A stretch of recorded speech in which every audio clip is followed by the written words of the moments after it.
Hello everyone. सो हम discuss कर रहे थे some basics terms in thermodynamics. तो उसमें हमने सिस्टम स्टडी किया है, that is a part of the universe which is used for thermodynamic consideration. That is जिसमें हम जो थर्मोडायनामिक प्रॉपर्टीज स्टडी करते हैं वो मैक्रोस्कोपिक प्रॉपर्टीज होती है, temperature, pressure, volume, composition etcetera. So that is known as a system. Now what is surrounding? Surrounding is what? It is the remaining portion of the universe excluding system. System को छोड़ के जो भी आपके पास universe का portion बचा है उसको हम क्या बोलते हैं? That is known as surrounding. Now next जो टर्म है that is the types of system. So how many types we have to do? We have to do first open system, close system, isolated system, the homogeneous system and the heterogeneous system. So first of all we will study the open system. Now what is an open system? एक open system ऐसा system होता है जिसमें आपके पास जो system है उस system और सराउंडिंग के बीच में क्या है? एक्सचेंज होता है मैटर का एज वेल एज एनर्जी का। सो यहाँ पर एग्जांपल दिया हुआ एक बीकर लिया हुआ है जिसमें लिक्विड वाटर प्रेजेंट है और वो उसको हम क्या कर रहे हैं? हीट प्रोवाइड कर रहे हैं थ्रू सराउंडिंग। सो यहाँ पर क्या होगा? ये हमारा जो सिस्टम है इसमें क्या है? ये अपना मैटर भी क्या करेगा? एक्सचेंज करेगा सराउंडिंग के साथ, प्लस यहाँ से क्या है? हीट भी क्या हो रही है? एक्सचेंज हो रही है। सो what is an open system? A system is said to be an open system if it can exchange both matter and energy with the surrounding. So this whole remaining portion is the surrounding. Next is closed system. So what is a closed system? Now a closed system is when there is only a exchange of energy and not of matter. So if a system can exchange energy only with the surrounding but not the matter, then it is known as closed system. So यहाँ पर example लिया हुआ है जिसमें आपके पास क्या है? सिर्फ एनर्जी एक्सचेंज हो रही है इस सिस्टम की सराउंडिंग के साथ, बट मैटर एक्सचेंज यहाँ पर नहीं होता। इसको हम बोलते हैं क्लोज सिस्टम। अब अगर इसी में भी हमारे पास क्या फर्दर हम जब भी क्लोज सिस्टम की बात करते हैं तो हमें पता है कि there are the existence of exothermic reaction and the endothermic reaction. So इस केस में हम कैसे बताएंगे कि एक्सोथर्मिक रिएक्शन है या फिर एंडोथर्मिक रिएक्शन है? तो अगर आपके पास रिएक्शन एक्सोथर्मिक है दैट मीन्स जो हीट है that is given by the system. तो जो सिस्टम है वो हीट क्या करेगा? गिव करेगा टू द सराउंडिंग। और अगर आपके पास जो रिएक्शन है वो एंडोथर्मिक हो जाती है दैट मीन्स तब क्या करेगा? जो सराउंडिंग है वो क्या करेगी? That gives the heat to the system. So this is the case. Further अगर हम बात करते हैं इन गैसेस तो उसके लिए हम क्या करते हैं? एक बीकर एक सिलेंड्रिकल कंटेनर लें। तो इस सिलेंडर में हमने क्या किया? एक गैस को इनक्लोज किया है। ये हमारे एक सिस्टम की तरह एक्ट करेगा और इसमें क्या है? इसको हमने फ्रिक्शनलेस पिस्टन के साथ क्या किया है? क्लोज किया हुआ है। तो यहाँ पर क्या है? ये तो था अभी जो हमने पहले पढ़ा वो था in terms of exothermic reaction and the endothermic reaction that is in the liquid state. तो गैसेस स्टेट में कैसे स्टडी करते हैं कि गैसेस स्टेट में आपके पास क्या है? जो भी गैस होती है वहाँ पर उसमें हम क्या चेक करते हैं? हम चेक करते हैं there is a change in the volume. So अगर यहाँ पर क्या है? वॉल्यूम डिक्रीज होगा दैट मीन्स यहाँ पर वॉल्यूम कब डिक्रीज होगा? अगर सराउंडिंग क्या करेगी? वर्क करेगी ऑन दिस पर्टिकुलर सिस्टम जिसमें क्या है? हमने गैस को क्या किया हुआ है? इनक्लोज किया हुआ है। तो जैसे ही यहाँ पर सराउंडिंग वर्क करेगी ये पिस्टन मूव करेगी और वॉल्यूम क्या करेगा? Decrease. So if there is a decrease in the volume then mechanical work is done by the surrounding. Now if there is an increase, if the volume increases from this to this value, कोई भी value particular value हो सकती है, तो उस time पे system does the work on the surrounding. Next जो topic है that is next type of system जो है that is the isolated system. So what is an isolated system? एक आइसोलेटेड सिस्टम एक ऐसा सिस्टम होगा जो ना तो एनर्जी और ना ही क्या करेगा? मैटर एक्सचेंज करेगा सराउंडिंग के साथ। तो यहाँ पर क्या है? हमारे पास एक हमने क्या लिया हुआ है? एक क्लोज्ड वेसल लिया हुआ है। अगेन आइसोलेटेड सिस्टम है तो हमने क्लोज्ड वेसल ही कंटेन करना है। उसके अंदर हमने क्या है? वाटर लिया हुआ है, water liquid and water vapour. तो इस केस में हमने इसको इस टाइप से इनक्लोज किया है कि यहाँ पर सराउंडिंग के साथ इसके कोई भी एक्सचेंज नहीं है, ना हीट का और ना ही मैटर का। बिकॉज यहाँ पर देखो जब हमने ओपन वेसल लिया था तो यहाँ पर एनर्जी और मैटर दोनों एक्सचेंज हो रहे थे। क्लोज सिस्टम के अंदर सिर्फ एनर्जी एक्सचेंज हो रही थी, मैटर यहाँ पर एक्सचेंज नहीं हो रहा था। लेकिन अब हमने क्या किया? उस जो आपके पास एनर्जी एक्सचेंज हो रही थी थ्रू दीज वॉल्स उनको भी हमने क्या कर दिया है? उनको इंसुलेट कर दिया। तो यहाँ there is no exchange of energy as well as matter with the surrounding. Next हमारे पास क्या आता है? That is the homogeneous system. So homogeneous system आपके पास क्या है? ये एक ऐसा सिस्टम होता है जिसकी जो क्या रहता है? यूनिफॉर्म रहता है throughout. So a system is said to be homogeneous if it is uniform throughout. Suppose हमारे पास यहाँ पर क्या हो गया? एक गैस होगी या फिर मिक्सचर ऑफ गैसेज होगा, या हमारे पास कोई प्योर लिक्विड हो गया या फिर मिक्सचर ऑफ मिसिबल लिक्विड्स हो गया। मिसिबल में वो आपस में क्या होते हैं? मिसिबल हो जाते हैं, डिजोल्व हो जाती हैं। नेक्स्ट हमारे पास इसमें एग्जाम्पल आ सकता है एक प्योर सॉलिड का। तो उसमें भी हमारे पास क्या आएगा, ये आ जाएगा under the category of homogeneous system. Next, जब हम होमोजीनियस सिस्टम की बात करते हैं तो हमारे पास क्या है, उस पर्टिकुलर सिस्टम में सिर्फ एक ही क्या रहता है, फेज प्रेजेंट होता है। अगर सॉलिड है तो सॉलिड फेज रहेगा, लिक्विड है तो लिक्विड फेज, गैस है तो सिर्फ गैस फेज। नेक्स्ट है हिट्रोजीनियस सिस्टम। सो हिट्रोजीनियस सिस्टम क्या होता है, एक ऐसा सिस्टम होगा जो आपके पास थ्रू आउट यूनिफॉर्म नहीं होगा। दैट मीन्स यहाँ पर क्या है, मोर देन वन फेज यहाँ पर प्रेजेंट होंगे। So it is a system, if a system is not uniform throughout, it is said to be heterogeneous. Like हमारे पास क्या होता है, mixture of two or more immiscible liquids. Immiscible means they cannot dissolve each other, they are separated by a layer.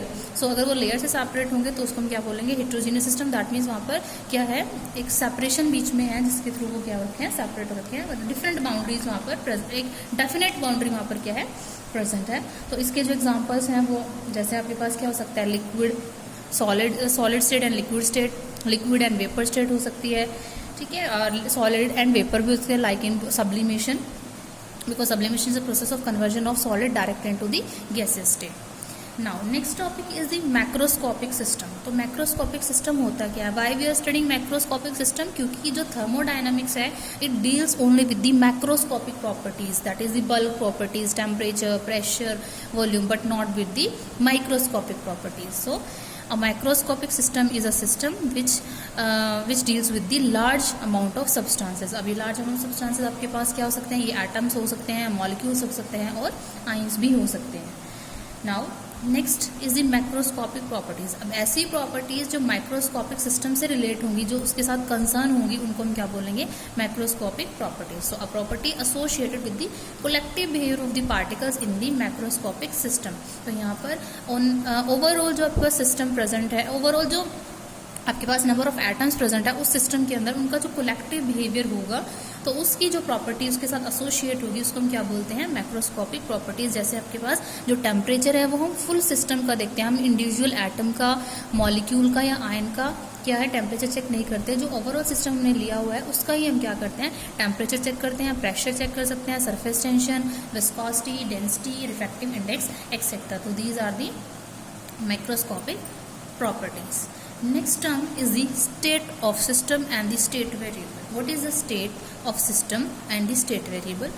So state of a system नाम से suggest हो रहा है कि एक सिस्टम है, उसकी स्टेट क्या है, वो सॉलिड है, वो लिक्विड है या वो गैस है, और उस पर्टिकुलर स्टेट पे उसका क्या टेम्परेचर है, क्या प्रेशर है, क्या कॉम्पोजिशन है, क्या वॉल्यूम है, तो वो क्या डिफाइन करेगी उसकी स्टेट। दैट मीन्स अब ये जो टेम्परेचर, प्रेशर, वॉल्यूम है, ये क्या है, these are the macroscopic properties. तो इस बेस पे हम स्टेट ऑफ सिस्टम को कैसे डिफाइन कर सकते हैं, that it's the state of a system implies the condition of the system when the various macroscopic properties have the definite value। Like हम वाटर की बात करते हैं तो आपके पास जो वाटर है वो एग्जिस्ट कर सकता है एग्जिस्ट करता है in solid form, liquid form and the vapour phase. तो अगर हम बात करें सॉलिड पे तो you knows at the solid state जो आपके पास वाटर है वो आइस की फॉर्म में होगा, तो उसका अब एक अपना पर्टिकुलर टेम्परेचर होगा और एक पर्टिकुलर वॉल्यूम होगा। जब उसको हम बॉईल करेंगे तो आपके पास जो सॉलिड है वो किस में कन्वर्ट हो जाएगा, लिक्विड में। दैट मीन्स क्या, अब जब वो लिक्विड में चेंज हो गया तो उस लिक्विड का अपना एक पर्टिकुलर टेम्परेचर है एंड अपना एक उसका पर्टिकुलर वॉल्यूम है। सिमिलरली उसको जब हीट करेंगे तो वो चेंज हो जाएगा वेपर फेज में, तो उस टाइम पे भी उसका पर्टिकुलर क्या एक टेम्परेचर होगा, एक उसका क्या होगा प्रेशर, क्योंकि वो गैसेस फेज में हो गया, चेंज हो गया है, और दूसरा उसका क्या हो गया पर्टिकुलर वॉल्यूम। लेकिन हम गैसेस का वॉल्यूम के साथ डील नहीं करते because they have indefinite volume and the mass. So next आपके पास क्या है, अब स्टेट ऑफ अ सिस्टम आपके पास क्या है, that gives the conditions of the system. जब जो आपके पास मैक्रोस्कोपिक प्रॉपर्टीज है उनके पास एक पर्टिकुलर वैल्यू होती है। अब क्योंकि अगर हम क्या करते हैं, चेंज अगर करें किसी भी एक मैक्रोस्कोपिक प्रॉपर्टी में, तो क्या होता है जो सिस्टम है वो अपनी स्टेट चेंज कर लेता है। तो दैट मीन्स आपके पास यही जो आपके पास मैक्रोस्कोपिक प्रॉपर्टी थी, टेम्परेचर हो गया, प्रेशर हो गया, या फिर वॉल्यूम या फिर कंपोजिशन हो गया, वो ही आपके पास क्या बन जाएंगी, state variable. So because the change in the macroscopic properties result in change in the state of the system, that's why जो macroscopic properties हैं उनको ही हम क्या बोलते हैं, state variable। अगर मैं solid से क्या है लिक्विड में कन्वर्ट हो गया तो solid पे उसका टेम्परेचर कितना होगा, 0 होगा, और जैसे वो लिक्विड में कन्वर्ट हो गया तो लिक्विड कन्वर्ट होता है जब टेम्परेचर होता है 100 डिग्री। दैट मीन्स आपके पास किसी एक वैल्यू किसी एक मैक्रोस्कोपिक प्रॉपर्टी के चेंज होने से स्टेट चेंज हो गई है, that is why these macroscopic properties are known as the state variables. अब कोई भी हमारे पास सिस्टम प्रेजेंट है, हमारे पास जो मैक्रोस्कोपिक प्रॉपर्टीज है उससे हमने उसको डिफाइन करना है। और मैक्रोस्कोपिक प्रॉपर्टीज हमारे पास क्या है, नंबर ऑफ मैक्रोस्कोपिक प्रॉपर्टीज है। तो how can we define a system, मतलब हमारे पास ऐसे क्या मैक्रोस्कोपिक प्रॉपर्टीज़ होनी चाहिए जिससे हम एक सिस्टम की स्टेट को बता सकते हैं। तो जो स्टार्टिंग में बताया गया था दैट हमारे पास 4 मैक्रोस्कोपिक प्रॉपर्टीज़ होती हैं जो किसी भी सिस्टम की स्टेट को एक्सप्लेन करती हैं।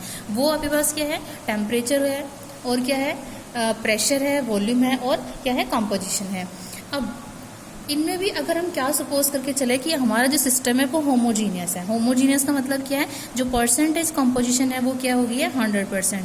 अगर 100% कॉम्पोजिशन हो जाती है तो इसका मतलब क्या है आपके पास कि आपको क्या है, कौन कौन सी टर्म अब डिफाइन करनी रहेगी, you have to define temperature, pressure and volume. ये आपकी डन हो गया। अब ये हमारे पास डन है, हमें ये 3 क्या है माइक्रोस्कोपिक प्रॉपर्टीज की डेफिनेट वैल्यू पता होनी चाहिए। बट हमें पता है, अगर हम इक्वेशन ऑफ स्टेट की बात करें, what is equation of state, it is PV is equal to RT।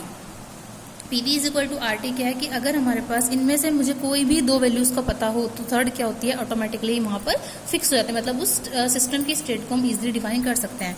अब इनमें से भी आपके पास क्या है, 4 आपके पास टोटल मैक्रोस्कोपिक प्रॉपर्टीज थी, ये आपके पास फिक्स हो गई है क्योंकि होमोजीनियस है, 100% कॉम्पोजिशन है। तो बची आपके पास टेम्परेचर, प्रेशर एंड वॉल्यूम। इनमें से भी हम क्या कह रहे हैं कि अगर मैं 2 को कॉन्स्टेंट कर दूँ, फिक्स वैल्यू कर देती हूँ, तो थर्ड भी ऑटोमेटिकली क्या हो जाएगा, फिक्स। दैट मीन्स अब आपके पास किसी भी स्टेट सिस्टम की स्टेट को डिफाइन करने के लिए 3 मैक्रोस्कोपिक प्रॉपर्टीज को अलग अलग से वैल्यू देने की जरूरत नहीं है। किसी भी 2 की वैल्यू का फिक्स करो तो थर्ड क्या हो जाएगा, ऑटोमेटिकली उस पर डिपेंडेंट हो जाता है। अब सो इसमें हम क्या लिख सकते हैं, that the state of a simple homogeneous system may be completely defined by specifying only 2 properties out of P, V and T. You can fix the value of pressure and volume, then temperature is automatically fixed. You can fix the value of volume and temperature, then pressure is automatically fixed. And we can also fix the value of pressure and temperature, and the value of volume is also fixed. अब इसी में बात आती है कि इसमें हमारे पास हमने बता दिया कि आपके पास ये जो माइक्रोस्कोपिक प्रॉपर्टीज़ हैं ये क्या है, ये स्टेट वेरिएबल्स हैं जो हमें पर्टिकुलर सिस्टम की स्टेट के बारे में बताते हैं।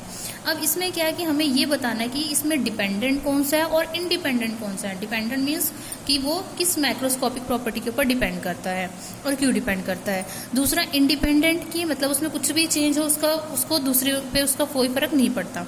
तो यहाँ पर इसमें जो out of pressure, volume and temperature, जो टेम्परेचर और प्रेशर है वो इंडिपेंडेंट है, वो अपनी ही वैल्यू से क्या हो सकते हैं, चेंज। लेकिन जो वॉल्यूम है वो इन दोनों पे क्या डिपेंडेंट, क्योंकि अगर टेम्परेचर चेंज होता है तो वॉल्यूम भी क्या होता है, चेंज होता है। सिमिलरली अगर प्रेशर चेंज होता है तो वॉल्यूम भी क्या होता है, चेंज होता है। अगर हम बात करें गैसेस की, तो जैसे जैसे प्रेशर, अगर हमने एक सिलेंडर लिया उसमें हमने गैस को कन्फाइन किया हुआ है, इनक्लोज किया हुआ है, तो अगर हम पिस्टन से प्रेशर को क्या करेंगे, प्रेशर इंक्रीज करेंगे, तो प्रेशर जैसे हम इंक्रीज करेंगे तो गैस की होगी कंप्रेस होगी, दैट मीन्स उसका वॉल्यूम क्या होगा, डिक्रीज। दैट मीन्स जो वॉल्यूम है वो क्या हो जाएगा, it is the dependent variable. Next is the what are the thermodynamic equilibria. तो थर्मोडायनामिक इक्विलिब्रिया क्या होता है, दैट कोई भी आपके पास क्या सिस्टम है उसको आप कब बोलोगे कि वो थर्मोडायनामिक इक्विलिब्रियम में है, अगर उसके अंदर जो माइक्रोस्कोपिक प्रॉपर्टीज हैं सिस्टम की वेरियस फेज में वो क्या है, उनमें कोई चेंज ना आए with the time. So a system is said to be in thermodynamic equilibrium if the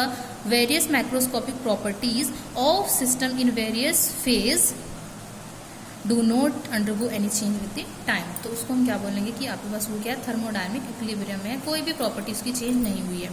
तो फर्दर जो थर्मोडायनामिक इक्विलिब्रिया होता है वो 3 टाइप का होता है। First one is thermal equilibria, second one is mechanical equilibrium and the third one is chemical equilibrium. So what is thermal equilibrium, नाम से सजेस्ट हो रहा है, thermal means related to temperature. So it is the equilibria when there should be no flow of heat from one part of the system to the other part of the system. अब यहाँ पर हमने system की ही बात करनी है, surrounding को हमने यहाँ पर इन्वॉल्व नहीं करना इस केस में।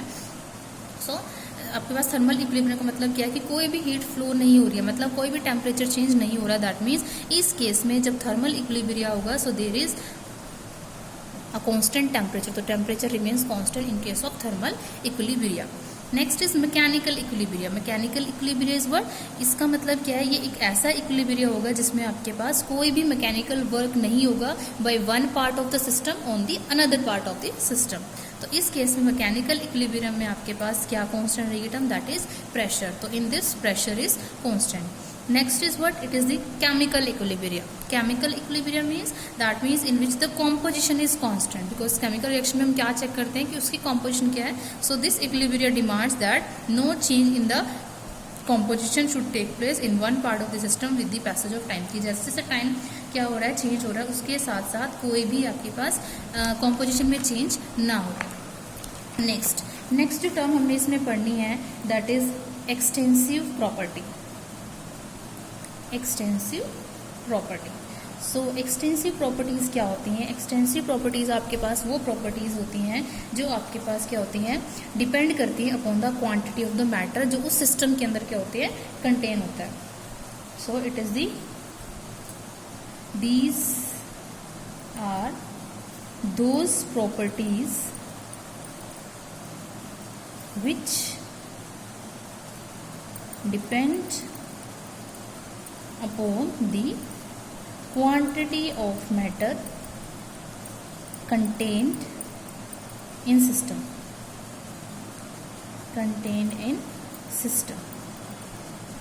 जैसे हमारे पास क्या एग्जांपल आ जाएंगे इसके अंदर, मास. तो मास भी एक एक्सटेंसिव प्रॉपर्टी है.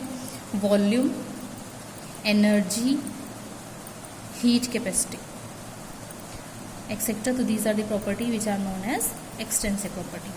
Next is the intensive property. Intensive property कौन सी प्रॉपर्टीज होती हैं? ये आपके पास वो प्रॉपर्टीज होती हैं जो आपके पास क्वांटिटी पे डिपेंड नहीं करती मैटर की, बल्कि वो किस पे डिपेंड करती हैं, they depend upon the nature. So these are those properties which depend only upon the nature of substance, कि substance का nature क्या है, and independent on the quantity, independent of amount of substance present in the system, present in the system. तो ये आपके पास properties क्या हो जाती हैं, like we have temperature, these are the example, temperature, pressure, also viscosity, density, surface tension, etc.